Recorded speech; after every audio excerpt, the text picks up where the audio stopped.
Welcome to the Explainer. If you think about it, your facility's electrical system is a lot like a patient. Just like us, complex industrial systems need regular checkups to prevent those catastrophic out-of-nowhere failures. Today, we're looking Thermography at an detects incredibly hidden powerful electrical diagnostic hotspots tool before that lets failure, us see exactly helping how prevent healthy our downtime, systems really equipment are. damage, The best part, and we don't costly even have to touch repairs. a single wire. Think of this technique as basically an MRI for your hardware. Thermography, or infrared thermographic inspection, is completely non-contact. It lets us spot these invisible fevers that signal failing components, loose connections, or dangerous overloads way before the actual failure happens. Okay, let's dive right into this. Here is our roadmap. First, the invisible electrical threat. Second, equipment under the lens. Third, the step-by-step thermography procedure. And fourth, diagnosing and correcting faults. Section 1. The invisible electrical threat. So the scariest thing about major electrical failures is that they usually start completely out of sight. You literally can't see them coming with the naked eye. So why wait for something to just blow up? Electrical problems almost always show up first as a rise in temperature. They run this hidden fever well before the equipment actually shuts down, arcs, or catches fire. If we can see that heat in advance, we can literally stop a disaster in its tracks. So the crucial point here is that finding these issues early is an absolute game changer for predictive maintenance.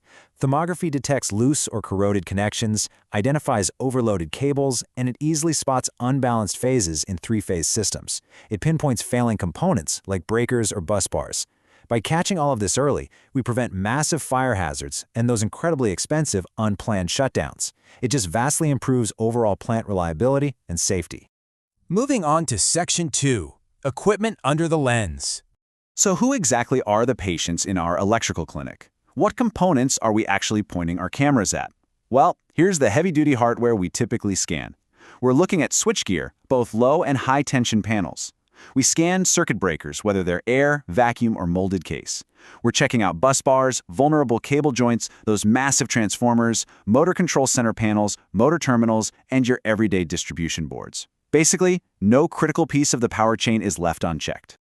Section 3. Step-by-step thermography procedure. Okay, we don't just point a thermal camera and guess. It's a really rigorous 6-step process. Here's the chronological journey an inspector takes. First, preparation. Second, inspection setup. Third, the actual scanning phase. Fourth, precise temperature measurement. Fifth, fault identification. And finally, reporting the findings. Now, what's really interesting here is that 40 to 60% figure. Actually, scratch that. It needs to be at least 40 to 60%.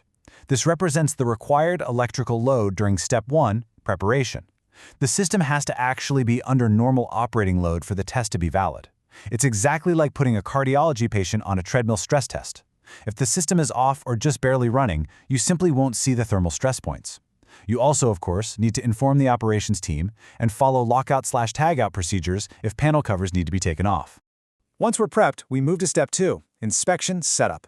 We take our calibrated infrared thermal camera and set the correct emissivity. That's basically tuning the camera to how well a specific material emits heat. For electrical surfaces, we usually set this between 0.85 and 0.95. Dialing in this exact emissivity ensures our digital thermometer is reading the physical surfaces totally accurately, all while we stay at a safe distance. Next, we contrast Step 3, scanning, with Step 4, measurement. During scanning, the inspector is casting a wide net, systematically focusing the camera on key connection points, like cable terminations, bus bar joints, breaker contacts, and fuse holders. But once they spot something glowing out of the ordinary, they shift to measurement focus. They capture the hotspot temperature, compare it against a normal reference temp, and check the phase-to-phase thermal balance. It's all about gathering precise comparative data. Section 4. Diagnosing and correcting faults. And this brilliantly illustrates the crucial final phase, where we translate those thermal images into a clear diagnosis. Specific thermal signatures immediately tell us what's wrong during Step 5. If the scan reveals that just one phase is running hotter than the rest, bam, we know we have an electrical imbalance. But if the entire breaker is glowing hot on the screen, we're likely looking at a full-blown overload condition.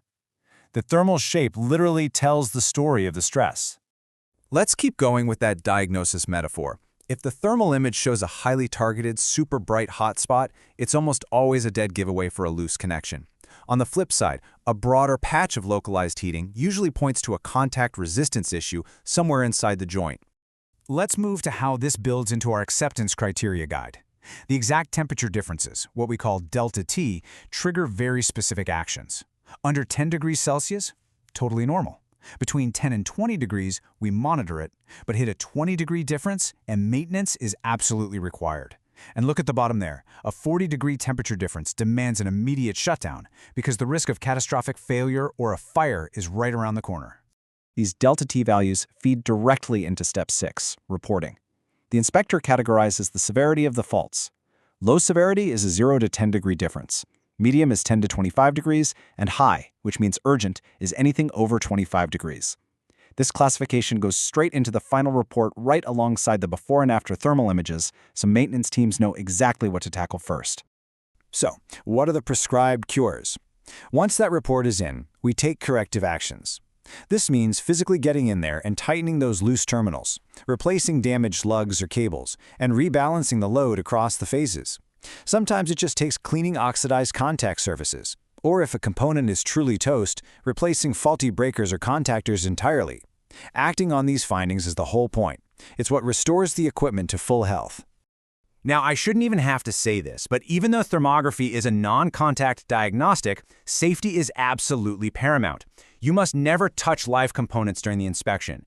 You have to maintain your arc flash safety distance, use proper PPE like insulated gloves, helmets, and face shields, and rigorously follow lockout/tagout protocols if you're opening panels.